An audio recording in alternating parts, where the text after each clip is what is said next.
જો તને જીવનદાન આપું તો માણસો ભોગ ભોગવશે અને રોગ થાય એટલે અહીંયા આવતા રહેશે. મારે હું અહીં દવાખાનું ખોલવું?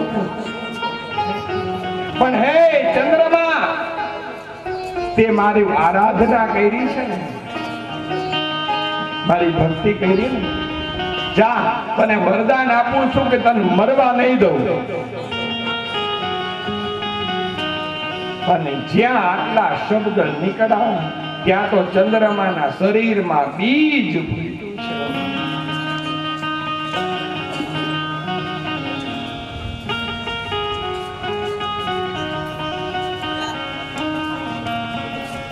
જેવું જ્યાં ચંદ્રમાના શરીરમાં બીજ ફૂટ્યું, ચંદ્રમાએ એ બીજને કાપી અને ભગવાન શિવના મસ્તક ઉપર ચડાવી દીધું છે.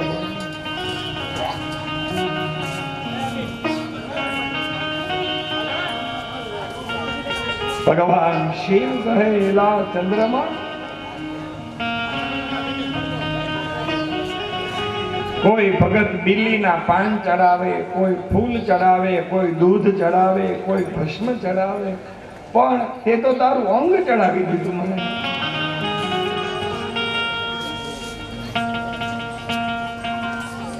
માગ માગ તારી ઉપર પ્રસન્ન થયો છું. માગ શું જોઈ? કેવા દયાળુ દેવ.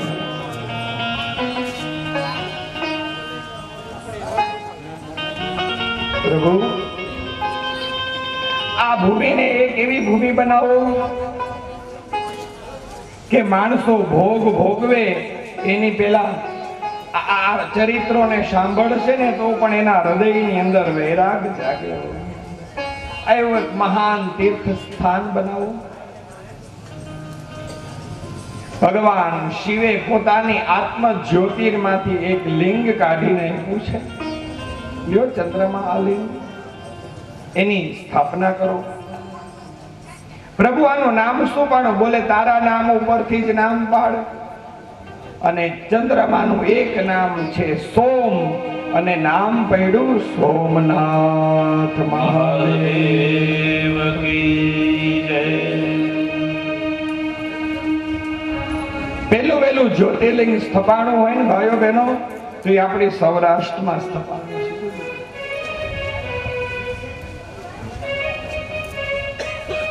અને હવે તો સરકારે કેવી સુવિધાઓ કરી છે. પેલા તો માણસો સોમનાથ સુધી ગાડામાં જતા, પછી સરકારે સુવિધાઓ કરી તો હવે બસના માધ્યમથી જોઈ શકાય. પછી સરકારે ટ્રેનની શોધ કરી તો ટ્રેનના માધ્યમથી, અને હવે તો સરકારે હેલિકોપ્ટરની શોધ કરી છે. હા, હવે તો હેલિકોપ્ટરના માધ્યમથી જવું હોય ને તોય છૂટ છે. અમારે રાજકોટથી જ ઉપડે લ્યો. હા,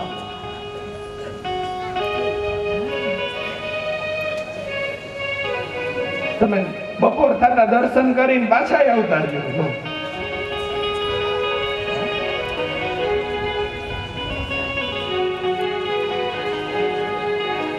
પહેલું જ્યોતિર્લિંગ સૌરાષ્ટ્રમાં સ્થપાયું.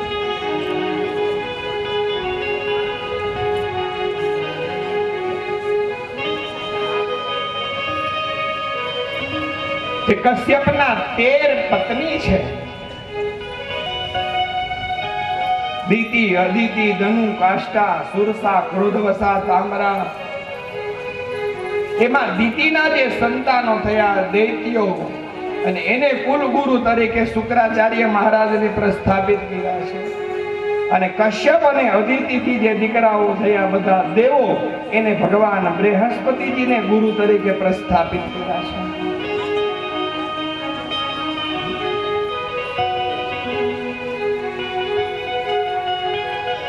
સ્વર્ગ ઉપર દેવતાઓનું સામ્રાજ્ય છે.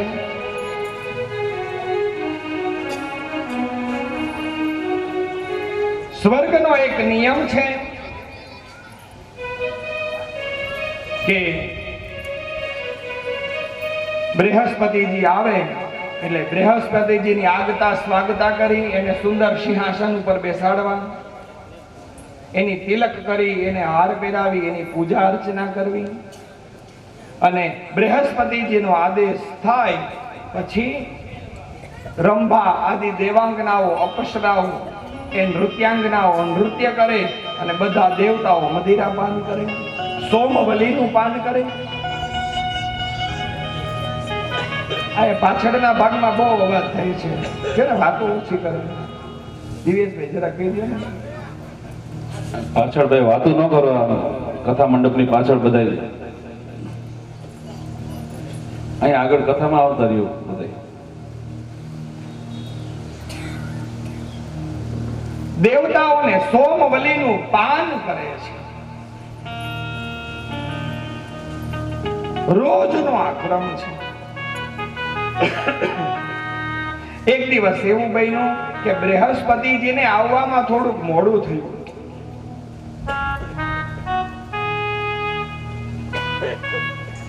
બધા દેવતાઓ વિચાર કરે કે અરે રોજ આપણે બૃહસ્પતિજીની વાત થોડી જોવી. એક કામ કરો, આપણે આપણો કાર્યક્રમ શરૂ કરી દો. બૃહસ્પતિજી આવે એટલે એની પૂજા કરી. દેવતાઓએ સોમવલીનું પાન કર્યું છે.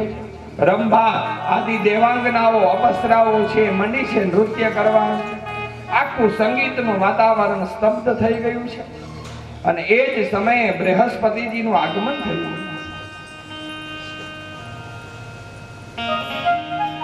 બૃહસ્પતિજી મનમાં વિચાર કરે, ભાઈઓ બહેનો, અરે દેવતાઓને હવે મારી જરૂર નથી હો. હવે મારી જરૂર ન હોય તો પછી મારે અહીંયા શું કામ રહેવું જોઈએ? બૃહસ્પતિજી દેવોની સભાને વંદન કરી અને દેવોના સભામાંથી અંતર ધ્યાન થઈ ગયા છે.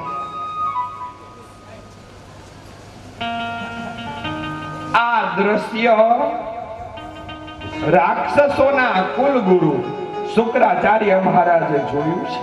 અરે દેવતાઓ હવે ગુરુ બળ વિનાના બન્યા છે.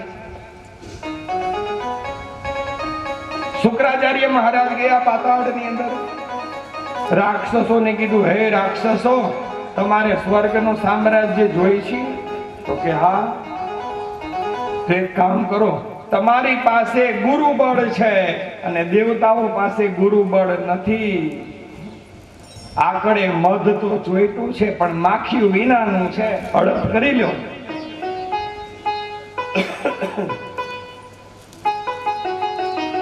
રાક્ષસો આવી અને સ્વર્ગ ઉપર ચડાઈ કરી છે. જ્યાં ચડાઈ કરી અને બધા દેવતાઓને થયું કે હવે આપણા ગુરુ ક્યાં? ગુરુ ગોતો. બોલે ગુરુ બૃહસ્પતિજી તો દેખાતા જ નથી. અને પરિણામ એવું આવ્યું કે સ્વર્ગ ઉપર રાક્ષસોનું સામ્રાજ્ય સ્થપાઈ ગયું. બધા દેવતાઓ પરાસ્ત થયા છે.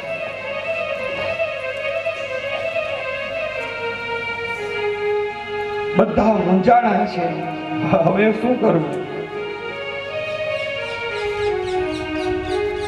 ઇન્દ્રાદિક દેવતાઓ ભેગા મળીને કહે, એક કામ કરીએ, આપણે બ્રહ્માજીની પાસે જઈએ. ઇન્દ્રાદિક દેવતાઓ બ્રહ્માજીની પાસે આવ્યા. દાદા, અમારાથી ભૂલ થઈ ગયો, અમારા ગુરુ અમારાથી રિસાઈ ગયા છે, હવે અમારે કરવું શું? બોલે, હે દેવતાઓ, તમે આવું કામ કર્યું એટલે તમારે આ ભોગવવું પડ્યું છે. એક કામ કરો, તમે બીજા ગુરુને ધારણ કરો.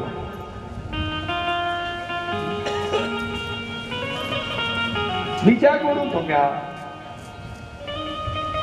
તમને જ્યાં સુધી ગુરુ બળ નહીં મળે ત્યાં સુધી સ્વર્ગનું સામ્રાજ્ય નહીં મળે.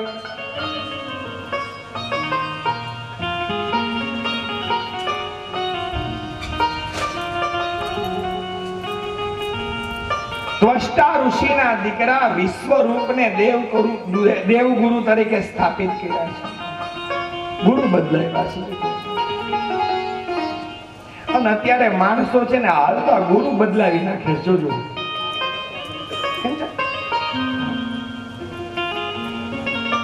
પેલા સ્વામિનારાયણ ભગવાનની કંઠી બાંધી હોય ને તો કે જય સ્વામિનારાયણ, જય સ્વામિનારાયણ, જય સ્વામિનારાયણ. સ્વામિનારાયણ ભગવાનની કંઠીમાં નો મજા આવે તો એ કંઠી કાઢીને મૂકી દે અને પુષ્ટિ માર્ગની કંઠી બાંધી લે. પછી જય શ્રી કૃષ્ણ, જય શ્રી કૃષ્ણ, જય શ્રી કૃષ્ણ ચાલુ કરે. થોડાક દીધે કે આમાંય મજા નથી આવતી હો, ઈ કાઢીને રુદ્રાક્ષની માળા પહેરી લે. ઓમ નમઃ શિવાય, નમઃ શિવાય, નમઃ શિવાય, નમઃ શિવાય. ભાઈઓ બહેનો, આ બદલાવા જેવી વસ્તુ નથી. યાદ રાખજો, જીવનમાં એક જ હોવું જોઈએ.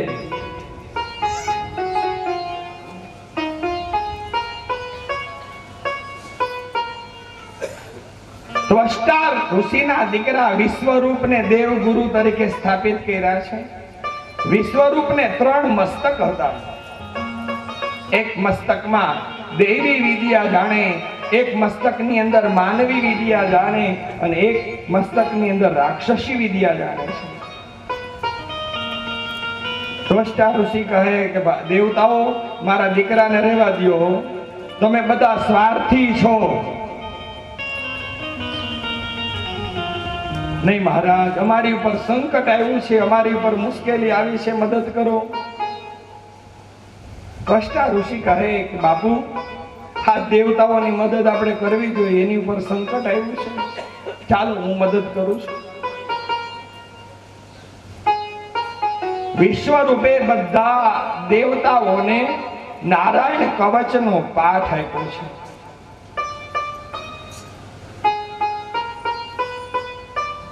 હે દેવતાઓ, આ હું તમને એક બખ્તર આપું છું, નિત્ય આનો પાઠ કરો. મારી શુભકામના તમારી સાથે છે. બધા દેવતાઓએ નારાયણ કવચનો પાઠ કર્યો છે. ભાગવતજીના 6થા સ્કંધની અંદર નારાયણ કવચ બતાવવામાં આવ્યું છે.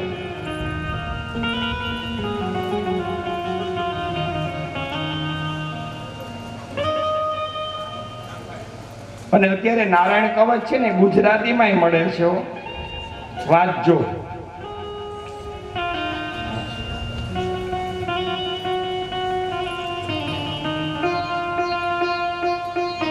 એનો ભાવ તમને કહું કે હે ભગવાન નારાયણ, તમે મારા ઉદરની રક્ષા કરો. હે ભગવાન ગોવિંદ, તમે મારા હૃદયની રક્ષા કરો. હે ભગવાન કૃષ્ણ, તમે મારા મસ્તકની રક્ષા કરો. હે ભગવાન શ્રી હરિ, તમે મારા હાથની રક્ષા કરો. આવો ભાવ એની અંદર પ્રદર્શિત છે.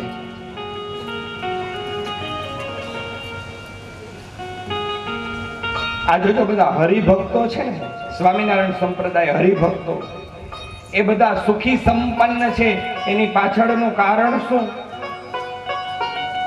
તો હરિભક્તો છે ને, એ નિત્ય નારાયણ કવચનો પાઠ કરે છે અને પરિણામ એ લોકો સુખી છે. અને આપણી મીમાંસા એવી છે કે સ્વામિનારાયણ સંપ્રદાય વાળા તો કે એ લોભિયા છે. એવું નથી, એ લોકો નિત્ય પૂજા કરે છે, એ પૂજાનો ક્રમ છે, નિત્ય નારાયણ કવચનો પાઠ કરે છે, પરિણામ એ લોકો સુખી છે. બખ્તર પહેરાયું, પરિણામે એવું આવ્યું કે દેવતાઓને ગુરુનું બળ મળ્યું. સ્વર્ગમાં આવીને જ્યાં પડકારો માર્યો, ત્યાં બધા રાક્ષસો પાછા પાતાળમાં જતા રહ્યા છે.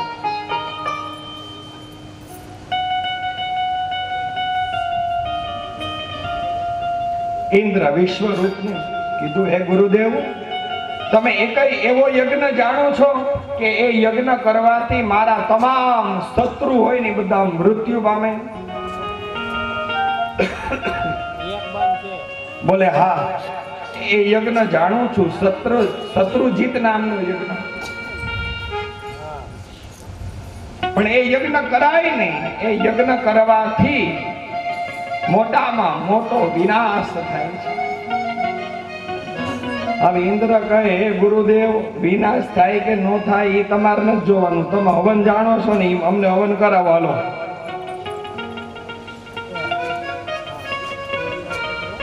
વિશ્વરૂપ ના પાડે છે, ઓ હે ઇન્દ્રાદિક દેવતાઓ, આમાં તમારું કલ્યાણ નહીં થાય. બોલે એ તમારે નથી જોવાનું, એ યજ્ઞ કરવાથી મારા તમામ શત્રુ મૃત્યુ પામવા જોઈએ એવો યજ્ઞ કરો. ઠીક છે, બીજું શું? ઇન્દ્ર યજમાન પદે બેઠા વિશ્વરૂપ યજ્ઞ કરાવે છે. હવે વિશ્વરૂપ છે એ રાક્ષસોના ભાણે જ છે, એટલે પોતાના મોસાળનું ખરાબ કેવી રીતે ઈચ્છી શકે? એને તો મોસાળનું ભલું કરવું છે. હવે યજ્ઞની અંદર આહુતિઓ આપે તો મનની અંદર એમ બોલે, દેવતાઓનું ભલું થાય.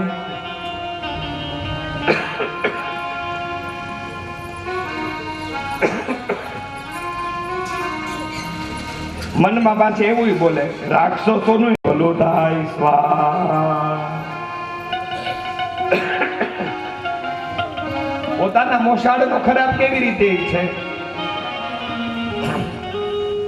ઇન્દ્ર મહારાજને એમ થયું, ગુરુજી કઈક મનમાં બોલે છે. હો, 3 માથા છે, 3 માથામાં કઈક જુદા જુદા અવાજ આવે છે. આંખો સાબરમતી આશ્રમ, અને ત્યાં જાઓ. દધીચી ઋષિનો આશ્રમ છે. દધીચી ઋષિના બરડાના હાડકાથી આનું મૃત્યુ છે.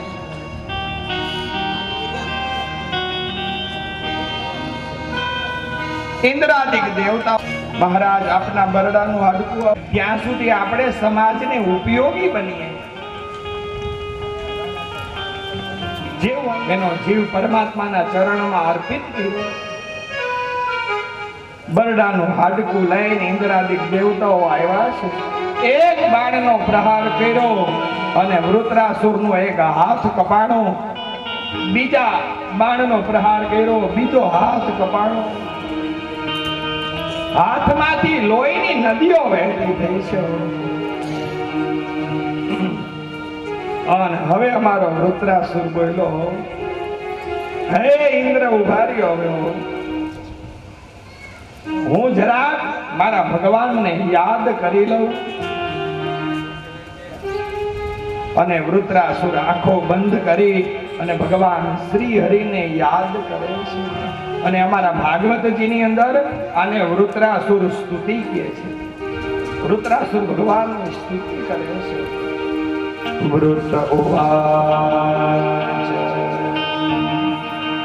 અહમ હરે તવ પાદે મૂલમ દાસનુદાસો ભવિતાસ્મિ ભૂય.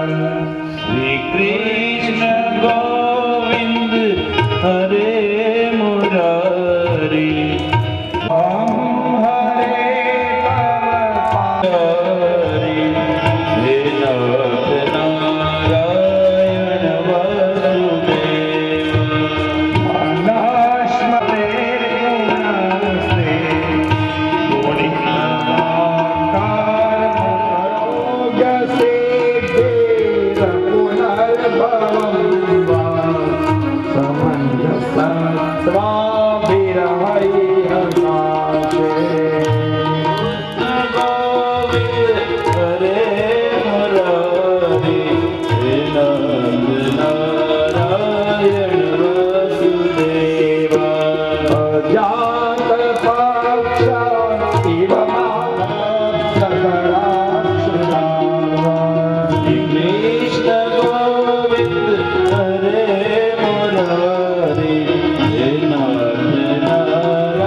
તમે કામ શું કરજો?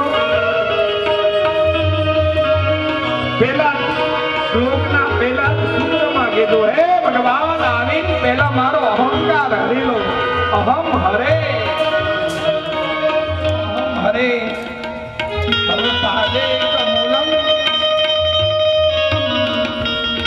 હું તમારા ચરણની અંદર મારું મન તમારું ચિંતન કરે છે.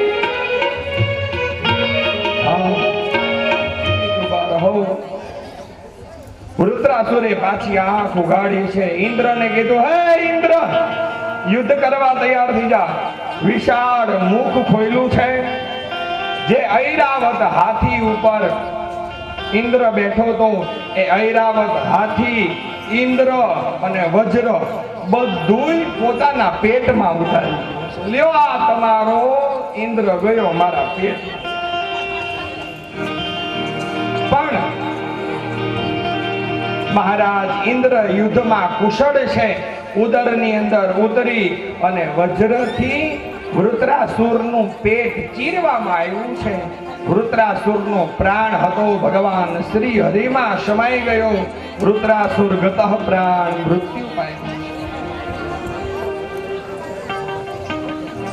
અને જ્યાં પડ્યો ને ત્યાં તો ચારે બાજુ લાલ ભૂખ. અને કેવું દ્રશ્ય! જેમ ગિરનારને આખા કંકુથી રંગી દેવામાં આવે અને જેવો દેખાવ એ ગિરનારનો આવે, એવું દ્રશ્ય વૃત્રાસુરનું મેળું દેખાવા. પરીક્ષિત રાજાએ પ્રશ્ન કર્યો, હે ગુરુદેવ, આ પાપી રાક્ષસ હતો, છતાં અંત સમયે એને ભગવાનની દિવ્ય સ્તુતિ યાદ કેમ આવી? પરીક્ષિત રાજા એ કથા કહે એની પહેલા 2-5 મિનિટ માટે મધ્યાંતર રાખીએ. ખંભાઈતા પરિવારના મનોરથને દીપાવવા પધારેલા તમામ ભાવિક ભક્તો વૈષ્ણવોનું હૃદયપૂર્વક અભિવાદન કરું છું, હૃદયપૂર્વક આવકારું છું. 2-5 મિનિટ માટે મધ્યાંતર. જે કોઈને દર્શન કરવાના બાકી રહી ગયા હોય દર્શન કરી લો. બોલો પ્રભાતથી કઈ.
નહીં, પ્રેત જન્મો જન્મની ભૂલાશે નહીં.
ભાઈઓ બહેનો, મને ને તમને ભગવાને શરીર આપ્યું છે ને બહુ કિંમતી છે, પણ આ કિંમતી શરીરની અંદર કોઈને કોઈ જીવનમાં ખાલી જગ્યા રાખી દીધી છે. માનવ જીવન પૂર્ણ ન આવ્યું, કોઈને કોઈ સમસ્યાથી ઘેરાયેલો છે. કોઈને તનનું દુઃખ છે, કોઈને મનનું દુઃખ છે, કોઈને ધનનું દુઃખ છે, કોઈને ગાદીનું દુઃખ, કોઈને પદવીનું દુઃખ, કોઈને પ્રતિષ્ઠાનું દુઃખ, કોઈને સન્માન, કોઈની આ સંતાન નથી તો દુઃખી છે, કોઈની આ છે તોય દુઃખી છે. કોઈને ભગવાને બધું સારું દીધું છે. ઘરમાં ખાંડની બરણી ભરી છે પણ ડોક્ટરે ના પાડી છે ખાંડ ખાતા નહીં લોકો. કોઈ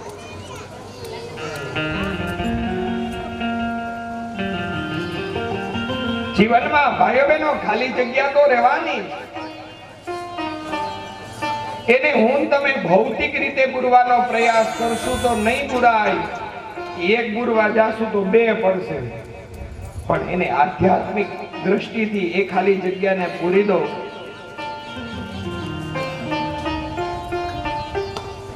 ગુરુ મંત્ર લગાડી દો એટલે ખાલી જગ્યા પૂરાઈ જવાની, પછી નહીં પડે.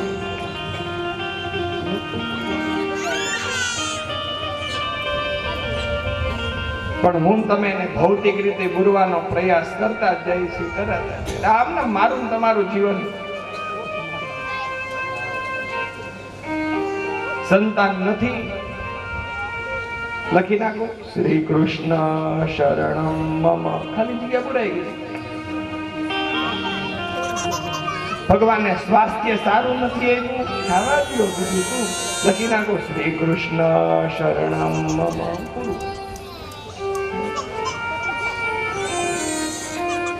આધ્યાત્મિક રીતે હું તમે એને પૂરવાનો પ્રયાસ કરશું તો તરત પૂરાઈ જશે, પણ ભૌતિક દ્રષ્ટિએ એને પૂરવાનો પ્રયાસ કરશું તો નહીં પૂરાય.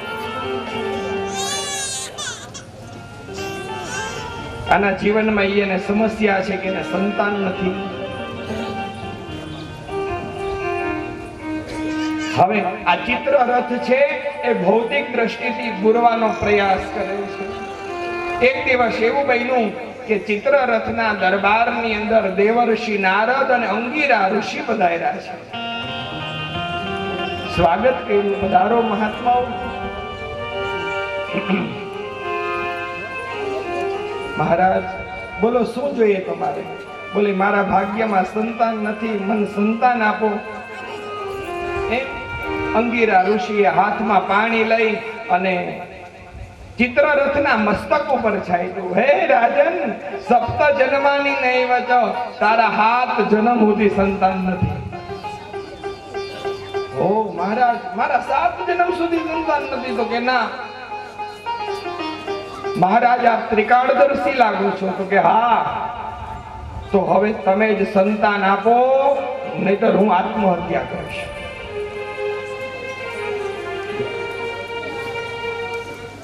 અંગીરા ઋષિ ચિત્રરથને સમજાવે છે, હે ચિત્રરથ, તારા ભાગ્યમાં સંતાન નથી, તું જીદ ન કર.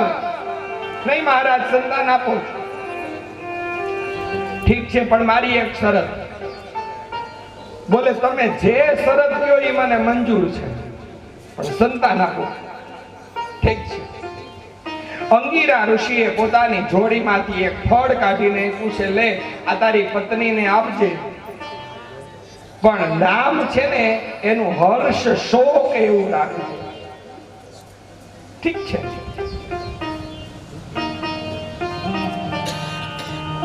ઘૃતદ્યુતિથી એક બાળકનો જન્મ થયો, નામ પાડ્યું હર્ષ શોક. ચિત્રરથને આનંદનો પાર ન રહ્યો. મારો હર્ષ શોક, મારો હર્ષ શોક.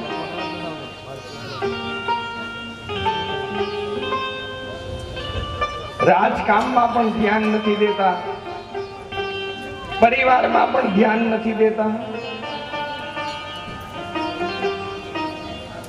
ઘૃતદ્યુતિ સાથેની જે બીજી રાણીઓ હતી એને મનમાં ઈર્ષા થઈ છે, અરે આ બાળકનો જન્મ ઘૃતદ્યુતિથી થયો તો હવે આપણા માંગ ઘટી ગયા.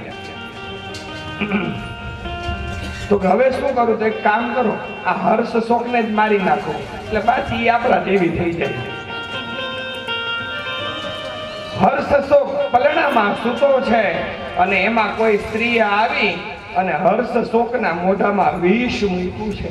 પરિણામ એવું આવ્યું કે હર્ષ શોક તડફડિયા મારીને મૃત્યુ પામ્યા છે.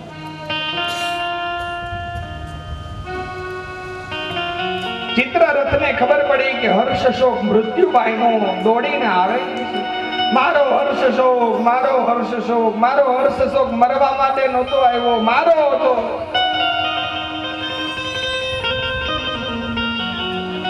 અંગીરા ઋષિને નારદજી પધાર્યા છે.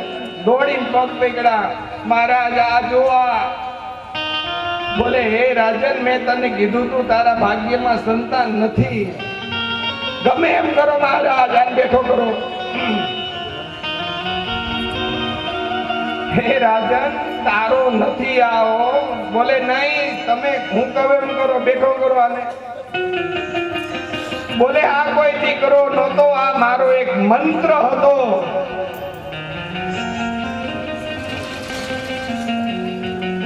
સાંસારિક વેદના ને આ શું સમજી શકો? આને બેઠો કરો. ઠીક છે, લે તારી ઈચ્છા છે, પાછો બેઠો કરું. હાથમાં પાણી લઈને હર્ષ શોક ની માથે છાંટ્યું. હે હર્ષ શોક, થા બેઠો. ત્યાં હર્ષ શોક બેઠો થયો.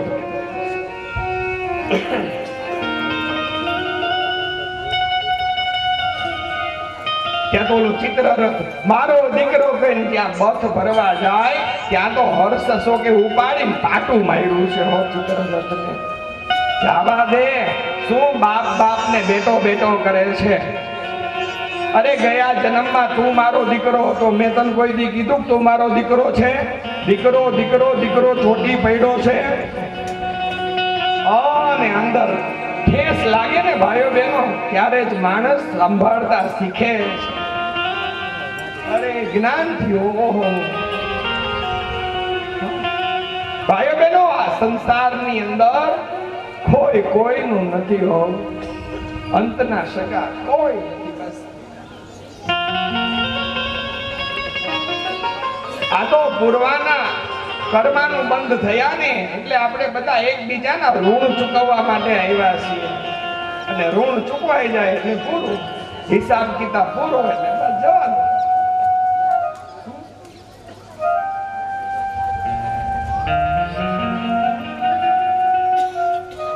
અમારા સંતો છે ને એ વસ્તુને કરે છે કે માથે રહેલું કર્જ છે ને ઉતારી નાખે છે.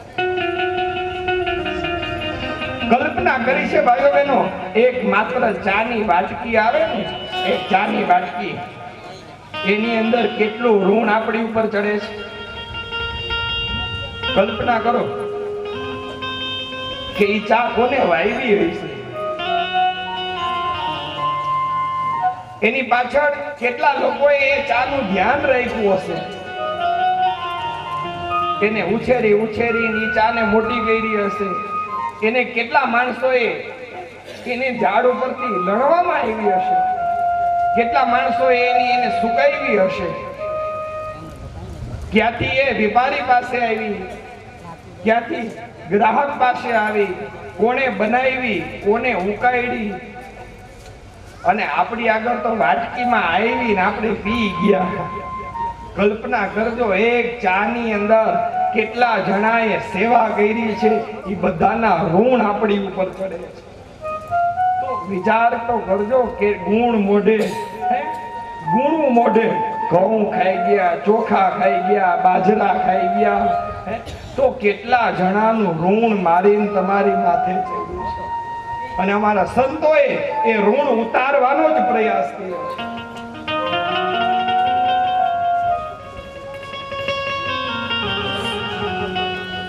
જગતમાં સ્વાર્થના જ સગા છે. બસ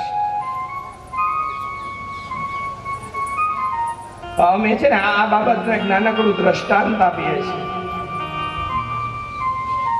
એક સાધુ હતો ને, ગામની અંદર પ્રવચન કરતો હતો કે આ જગતમાં કોઈ કોઈનું નથી હો, બધા સ્વાર્થના સગા છે. અને એક વાણિયો હતો, એ ગયો, મહારાજ આ તમે ખોટું બોલો છો, સ્વાર્થના સગા નથી. મારો કુટુંબ, મારું પરિવાર મને એટલો પ્રેમ કરે છે કે તમે વૈરાગી માણસો શું જાણો. ઓલા મહાત્માએ બહુ સુંદર મજાનો જવાબ દીધો. હે વાણિયા, હે વેપારી, તને કોઈ પ્રેમ નથી કરતું, તું કમાઈ કમાઈને દેશ એટલે તને પ્રેમ કરે છે. મહારાજ તો મારે વિસ્તાર પૂર્વક અને વિધિવત બતાવો, એમ તો હું કહું નહીં કર. બોલો, એક કામ કર, જ્યારે ઘરે જા ને ત્યારે તારે એટલું કરવાનું કે શરીર ઉપર બરફ લગાવી દે, શરીર ઠંડુ પડી જાય. પછી તારે ઘરે જઈને ખોટે ખોટે એમ કેવું, મને પેટમાં દુખે છે, માથું દુખે છે, ખોટે ખોટા આંખો આમ ચડાવી જાવી, ખોટે ખોટા. પછી સુઈ જવાનું, આંખું બંધ કરીને છૂટું રહેવાનું. પછી તારે હાથે નથી હલાવવાના, પગે નથી હલાવવાના, એમનામ સ્થિર થઈને બેઠું રહેવાનું. પછી તારે સૂતું સૂતું સાંભળવાનું છે. કરીશ તો કે હા, મંજૂર છે. ઓલો વેપારી તો ગયો, શરીર ઉપર બળફ લગાવ્યું, મને પેટમાં દુખે છે, વાહામાં દુખે છે, આંખોમાં બળતરા થાય છે, ખોટે ખોટા તડબડ્યા. ક્યાં તો આખું ઘર દોડ્યું છે, અરે આને કંઈક થાય છે, આને કંઈક થાય છે. થોડીક વાર થયા હતા, શાંત પડ્યા રહ્યા હોય. એનું પરિવાર આવીને નાડી તપાસે, ત્યાં તો ઓલું બરફ લગાવેલો એની હિસાબે ઠંડુ શરીર. અરે આનું તો શરીર ઠંડુ થતું જાય છે.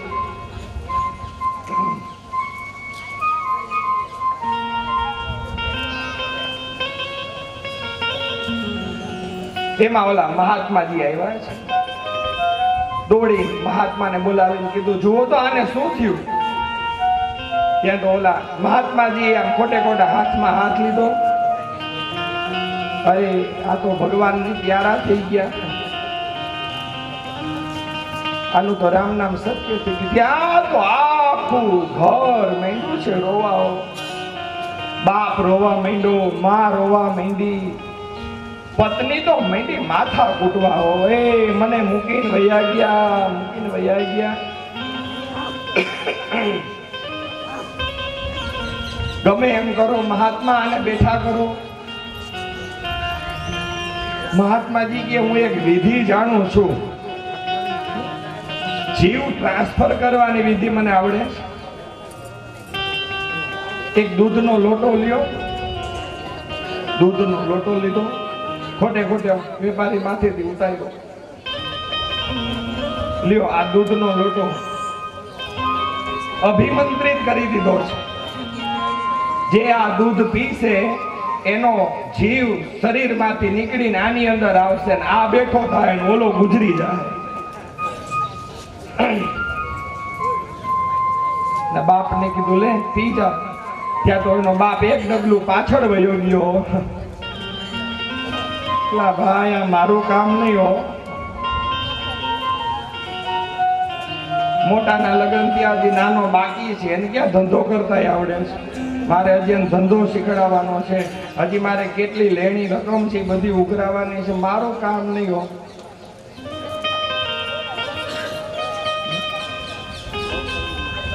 એની માને કીધું લે માં તું પી જા.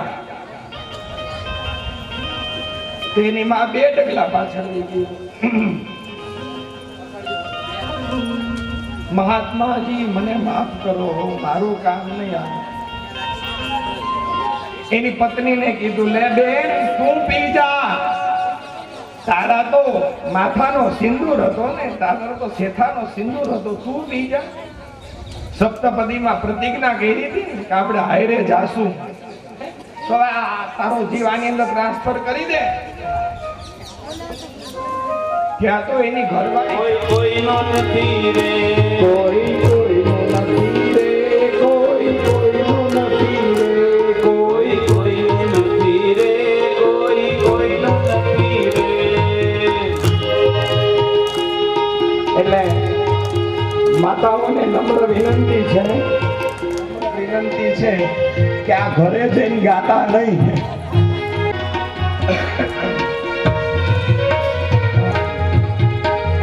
એક જગ્યામાં પદ ગાયું તો એક બેનને વૈરાગ લાગ્યો.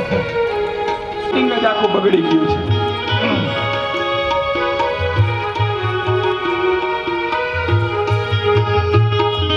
એક બેનને વૈરાગ લાગ્યો. કોઈ કોઈનું નથી રે, કોઈ કોઈનું નથી રે. સાંજ પડીને ઘરવાળા આવ્યા. રસોઈ થઈ ગઈ તો કે કોઈ કોઈનું નથી રે, કોઈ કોઈ. હવે ભૂખ લાગી છે. શું કોઈ કોઈનું નથી? હું જ્યારે ધંધા ઉપર ગયો ત્યારે મેં તને ઓલા 5 લાખ રૂપિયા આપ્યા હતા એ ક્યાં? તો કે તમે નકામા મરો છો બધાય. ભવતી માં મારો અપરાધ ક્ષમા કરો. બોલે તારે રાક્ષસ તો થવું જ પડશે, પણ તારો અંત સમય આવશે ને તને ભગવાનની દિવ્ય સ્તુતિ યાદ આવશે અને તને ગતિ મળશે. પૂર્વ જન્મનો ચિત્રરથ, બીજા જન્મની અંદર વિદ્યાધર અને ત્રીજા જન્મની અંદર વૃત્રાસુર નામનો રાક્ષસ થયો. અને માં જગદંબાના આશીર્વાદથી અંત સમયે એને ભગવાનની દિવ્ય સ્તુતિ યાદ આવી, એને ગતિ મળી છે. હે રાજન, તારો પ્રશ્ન હતો ને કે આ વૃત્રાસુરને ભગવાન કેમ યાદ આવ્યા? તો એને માના આશીર્વાદ. વૃત્રાસુરનો નાશ થયો, દેવાસુર સંગ્રામ થયો, બધા રાક્ષસો પરાસ્ત થવા લાગ્યા. ત્યાં સુધી કે બધા રાક્ષસો મૃત પામ્યા છે. શુક્રાચાર્ય મહારાજ આવ્યા છે. મૃત સંજીવની વિદ્યાથી બધા રાક્ષસોને બેઠા કરી એમાંનો એક રાક્ષસ બલિને લઈ, શુક્રાચાર્ય મહારાજ બલિને લઈને પાતાળમાં જતા રહ્યા.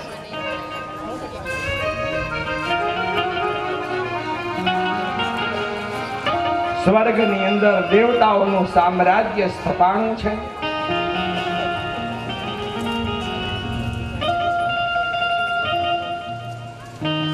આ સ્કંદના અંતમાં કશ્યપ અને દિતિ દ્વારા 49 મરુત વાયુના જન્મ થાય છે.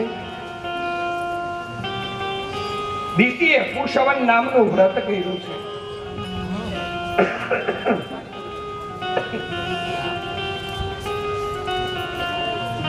જ્યારે દીતિ સગર્ભા થયા ત્યારે ઇન્દ્રને એમ થયું કે દીતિના ગર્ભમાં પાછો રાક્ષસ આવ્યો. હવે દીતિ જો વ્રત કરવામાં ભૂલ કરે ને તો હમણાં એનો નાશ કરું. અને દીતિએ ભૂલ એ કરી કે ઉંબરાનું ઓશીકું કરીને સૂતા છે, વ્રતનો ભંગ થયો. ઇન્દ્ર મહારાજ દીતિના ઉદરની અંદર ગયા, સુદર્શન ચક્ર છોડી અને દીતિના ગર્ભના ટુકડા કરવા લાગ્યા. પણ વ્રતને પ્રતાપે 49 ટુકડા કર્યા, પણ બધાય જીવતા રહ્યા. દીતિના 49 ગર્ભના ટુકડા હતા ને એમ બોલવા લાગ્યા છે, હે મહારાજ અમને મારોમાં, અમે રાક્ષસ નહીં, અમે દેવ છીએ. વ્રતનો ભંગ કર્યો છે. બેનો, તમે જે વ્રત કરો છો ને એ વ્રત જાણો, જુઓ, એનો મહિમા સમજો. નહીં કે એમને વ્રત ઓલાએ કર્યું એટલે આપણે કરવું, એવું નહીં કરતા. વ્રત જાણો, જુઓ, સમજો, પછી વ્રત કરો. અને વ્રતના નીતિ નિયમો પૂર્ણ રીતે હું ને તમે પાલન કરી શકીએ એમ હોય તો જ વ્રત કરો, નહીતર વ્રત ન કરો.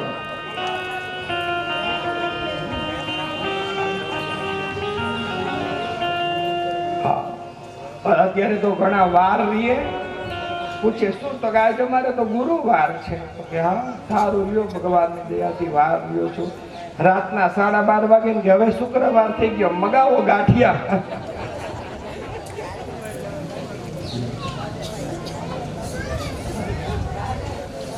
જ્યાં સુધી ગાંઠિયા નહીં આવે ને ત્યાં સુધી હાલશે.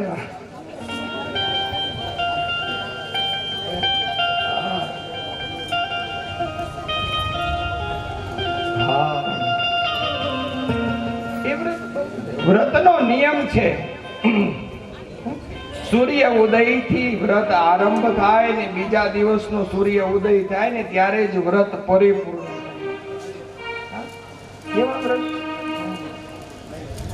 એક બેનોનું કઈક ઓલું વ્રત આવે છે ને, કઈક દીવડો અખંડ રહેવો જોઈએ, સવાર ચાલુ કરે તો આખો દિવસ રાત ને બપોર સુધી કે ખાંડ સુધી વ્રત, દીવો ચાલુ રાખવાનો વ્રત હોય ને.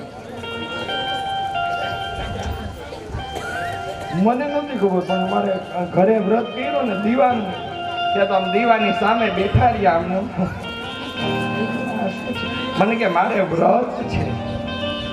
મેં કીધું શેનું? મને કે દીવાનું ધ્યાન રાખવાનું વ્રત. લે, મેં તારે દીવાનું ધ્યાન નથી રાખવાનું, તારે મારું ધ્યાન રાખવાનું.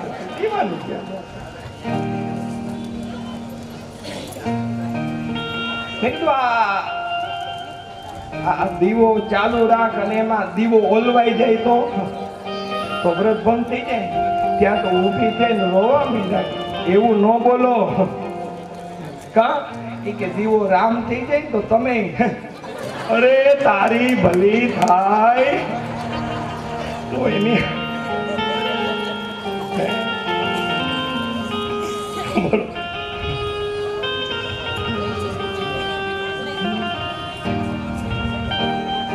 પછી તો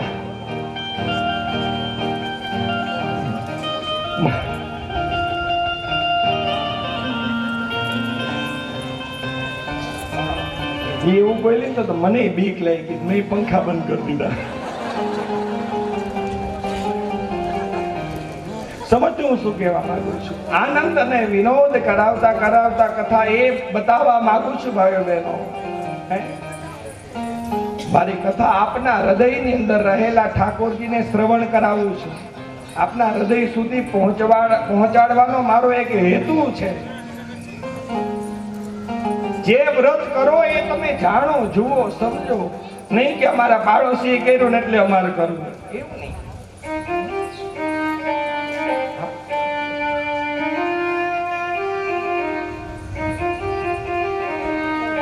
દીકીના ઉદરથી 49 મરુત વાયુના જન્મ થયા અને દેવ પદને પામ્યા છે. ભાગવતજીનો છઠ્ઠો સ્કંદ પૂરો કરીએ. છઠ્ઠા સ્કંદમાં જે કંઈ ગુણ ગાયા એ ભગવાન બાલ મુકુંદજીના ચરણમાં અર્પણ કરીએ. કૃષ્ણ કનૈયા લાલ કી જય. ભાગવતજીનો સપ્તમ. દેવતાઓ ભગવાનની ભક્તિ કરે, માણસો ભગવાનની ભક્તિ કરે, ભક્ત સંત હૃદય ઋષિ મુનિઓ કોઈ પણ ગુણાનુવાદ ગાય તો ભગવાન એનો ઉદ્ધાર કરે છે. અને કોઈ રાક્ષસ ભગવાનની ભક્તિ કરે ને તો ભગવાન રાક્ષસનો ઉદ્ધાર કરે છે. લે સાવધાન, હું તને એક ચરિત્રની કથા કહું છું. એની અંદર ભગવાને એક રાક્ષસ કુટુંબની અંદર ભગવાન પ્રગટ થયા અને ભગવાન એક રાક્ષસનો ઉદ્ધાર કર્યો છે.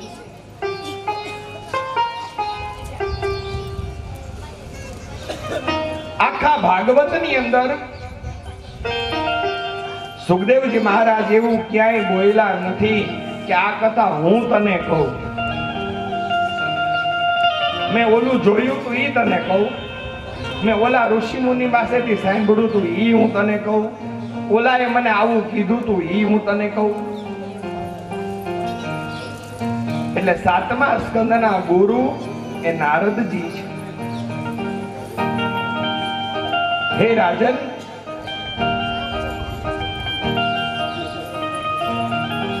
હસ્તિનાપુરની અંદર રાજસૂય નામનો યજ્ઞ થવાનો છે અને રાજસૂય યજ્ઞની તડામાર તૈયારીઓ થાય છે.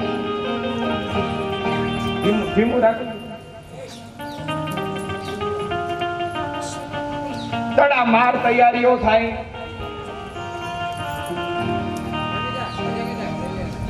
એમાં ભગવાન બધાને કામ સોંપે છે. તમારે આ કર નાખવાનું, તમારે આ કર નાખવાનું.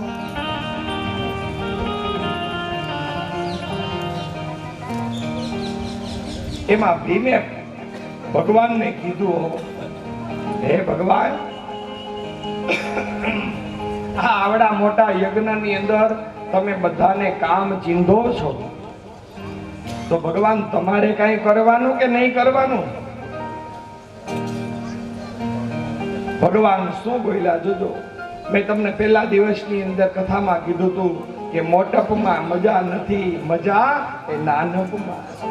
અને ભગવાન કૃષ્ણ બોલ્યા છે કે તમને બધાને જે કામ ચિંતા છે ને એમાંનું નાનામાં નાનું કામ હું કરીશ. જે યજ્ઞની અંદર જે પધારેલા બ્રાહ્મણો, ઋષિમુનિઓ, સંતો બધા જે જમવા માટે બેઠા હોય અને એ જમીને ઊભા થાય ને બધાના પાતરાવડા હું ઉપાડીશ.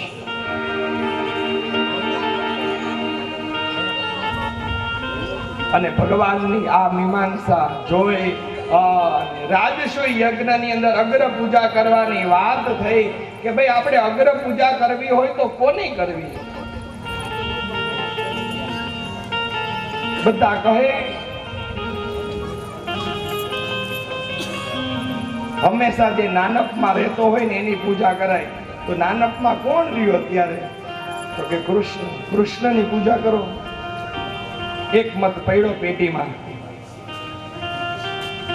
જરાસંઘ પુત્ર સહદેવ બોલવા ઉભો થયો છે. હંમેશા ઉગતા સૂર્યની પૂજા હોય, આથમતા સૂર્યની પૂજા ન હોય તો ઉગતો સૂર્ય કોણ છે? તો કે શ્રી કૃષ્ણ. શ્રી કૃષ્ણની પૂજા કરો. બીજો મત પડ્યો. ગુરુ દ્રોણ બોલવા ઉભા થયા. ઘટાદાર વૃક્ષ હોય, એ વૃક્ષનું સિંચન કરવું હોય તો એના ડાળીને પાણી ન પવાય, એના પાંદને પાણી ન પવાય, એના ફળને પાણી ન પવાય, એના મૂળને પાણી પવાય છે. અને મૂળને પાણી આપો એટલે બધે પહોંચી જાય. એમ સંસારની અંદર કોઈ મૂળ તત્વ હોય ને તો એ શ્રી કૃષ્ણ છે. કૃષ્ણની અગ્ર પૂજા કરો. ત્રીજો મત પડ્યો. ભીષ્મ દાદાને પૂછવામાં આવ્યું. ભીષ્મ દાદાએ એટલું કીધું કે જે કુટુંબની ચડતી દૈડી હોય ને એ કુટુંબની પૂજા કરાય. તો એ કુટુંબ કયું? તો કે અત્યારે યાદવોનું કુટુંબ. અને યાદવોમાં શ્રેષ્ઠ કોણ છે? તો કે શ્રી કૃષ્ણ. કૃષ્ણની પૂજા કરો. બીજો મત. એક પછી એક મત ભગવાન કૃષ્ણના નામ ઉપર પડે છે અને એમાં એક મત ખોટો ઊભો થયો છે. શિશુપાલ બોલવા ઉભા છે. એની પૂજા ન કરાય.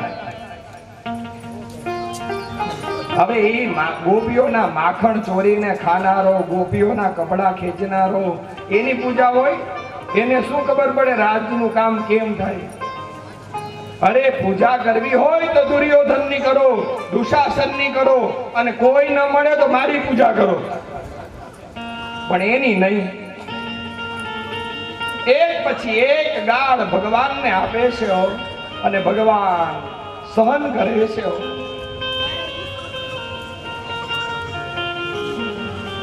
100 ગાળ પૂર્ણ થઈ ભગવાન કૃષ્ણે સુદર્શન ચક્ર છોડી શિશુપાલના ધડ મસ્તક અલગ કર્યા છે.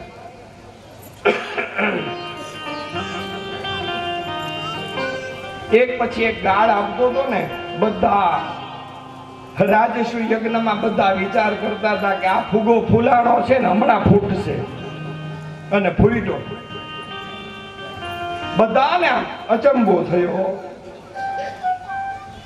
હવે સ્થિતિ કેવી આવી કે ભગવાન કૃષ્ણે શિશુપાલનો નાશ કર્યો અને શિશુપાલના હૃદયમાંથી દિવ્ય તેજનો પુંજ નીકળી અને ભગવાન કૃષ્ણના હૃદયમાં સમાઈ ગયો. બધાને આશ્ચર્ય થયું કે આ શિશુપાલે કોઈ દિવસ ભગવાનની પૂજા કરી નથી, કોઈ દી એનું નામ લીધું નથી, અને છતાં ભગવાને એનું બનાવ્યું. બધાને નવાઈ લાગે છે પણ કોઈ બોલી શકતું નથી. પણ અમારા યુધિષ્ઠિર મહારાજથી ન રહેવાનું એટલે એ યજ્ઞની અંદર હાજર રહેલા નારદજીને કીધું છે, હે ગુરુવર, આ મારા માસીનો દીકરો, એને કોઈ દિવસ ભગવાનનું નામ લીધું નથી અને આ એનો કેમ બનાવ્યો? અને ત્યારે નારદજીએ કીધું, હે રાજન, પૂર્વના શ્રાપિત જય અને વિજય આ જન્મની અંદર હિરણ્યાક્ષ ને હિરણ્યકશ્યપુ થયા, આ એનો ઉદ્ધાર કર્યો છે.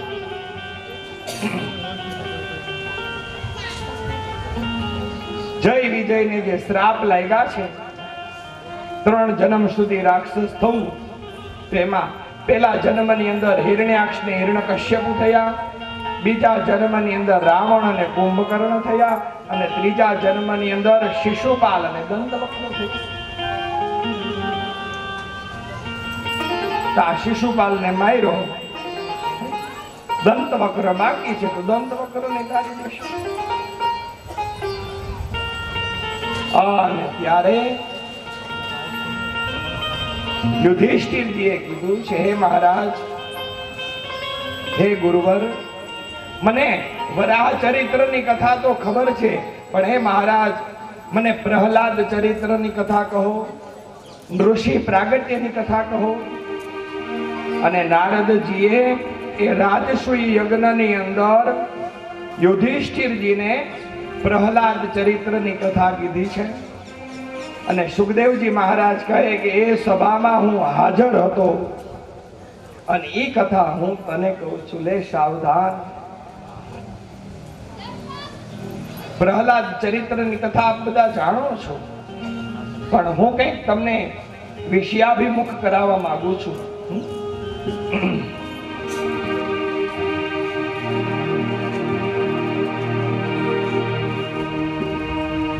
જય વિજય, રાવણ કુંભકર્ણ, શિશુપાલ દંતવક્ર અને હિરણ્યાક્ષ હિરણ્યકશ્યપુ. રાવણ અને કુંભકર્ણને મારવા માટે એક જ અવતાર કાફી. એક રાવણ કુંભકર્ણ બે પુત્ર. શિશુપાલ અને દંતવક્રને મારવા માટે ભગવાનનો એક જ અવતાર કાફી, કૃષ્ણ, બેનું પૂરું. જ્યારે આ બે રાક્ષસ એવા છે કે એને મારવા માટે પણ ભગવાને 2 અવતાર લેવા પડ્યા છે. એક વરાહ અવતાર લેવો પડ્યો અને એક નરસિંહ અવતાર. એમ કેમ?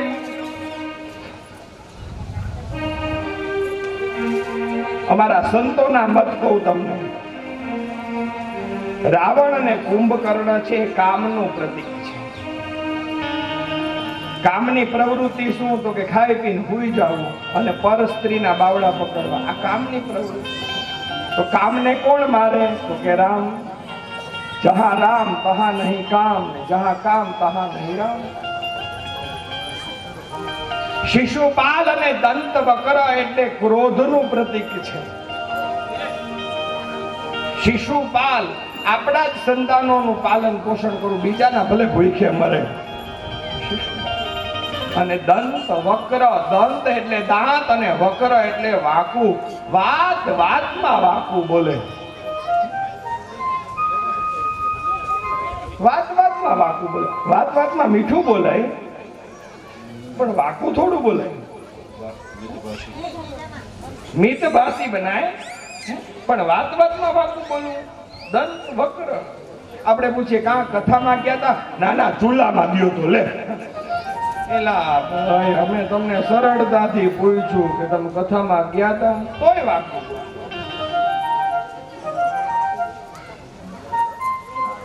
આમ કથામાં આવતા હોય ને, આપણે પૂછીએ કથામાં જાવ છો? તોય આમ કથામાં આવતા હોય તોય જાણે અંદરથી તો ક્રોધ એવો ભૂખતો હોય, નાના કુવામાં પડવા જાવ છો. લે હવે તમને સરળતાથી પૂછવું નહીં. અમારે તમે કથામાં જાઓ છો, મંદિરે જાઓ છો, હવેલીમાં જાઓ છો, એમ પૂછવું નહીં. દંત વક્ર ક્રોધનું પ્રતીક છે. અને ક્રોધને કોણ મારશે? શ્રી કૃષ્ણ. અને શ્રી કૃષ્ણનો અર્થ હોય મારા કામમાં ક્યાંય આડા આવતા નહીં હોય.